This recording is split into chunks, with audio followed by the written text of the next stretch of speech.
Hi hi నమస్తే నమస్తే అండి. పూజకండి పువ్వులు రెడీ చేస్తున్నాను. రోజు మీరు చూస్తున్నారు కదా, చాలా బాగా చూస్తున్నారండి. అయితేను ఇలాగా వేరే వేరే చేసుకుంటానండి పువ్వులన్నీ.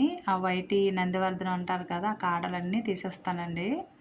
తీసాక ఆ ఫ్లవర్స్లోని వన్ బై వన్ అలాగా ఒక దాంట్లో ఒకటి పెట్టుకుంటే చూస్తున్నారు కదా, చాలా బాగుంటాయి. నేను ఒక మంచి విషయం చెప్పనండి.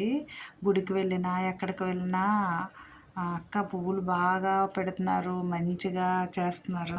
దేవుడివి పూజలు ఆ ఫ్లవర్స్ అంత బాగా పెడుతున్నారు, మేము రోజు చూస్తున్నాము అనేసి అంటూ ఉంటే చాలా ఆనందం అనిపిస్తుందండి. అంతా దేవుడి అనుగ్రహము.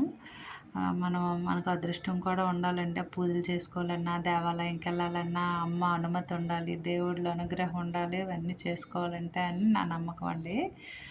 మీరేమంటారు? అదిగోండి అలాగా ఎల్లో కలర్లో కలర్స్ ఒక పువ్వు పెట్టి వైట్ కాడ లేకుండా ఉంటేనే ఉంటుందండి, లేకపోతే పడిపోతుంది. అలా పెట్టి చేస్తుంటాను. రోజుకో రకంగా చేయాలని ఐడియాతో చేస్తుంటానండి. మీరు కూడా మంచిగా చేసుకోండి. అందరం మంచిగా ఉండాలి, అందరం బాగుండాలి అని నా ఆశ అండి. అందరికీ ఈ పూజల్లో నచ్చుతాయని కాకుండా ఒక్కొక్కరు ఒక్కో రకంగా చేసుకుంటారు. మనకి చెప్తూ ఉంటారు కదండి. దీని ప్రకారం నేను చేసుకుంటాను. ఇలాగా సింపుల్గానే ఇలా పువ్వులు మనం అందంగా అలంకరించుకోవడానికి టైం పడుతుందండి.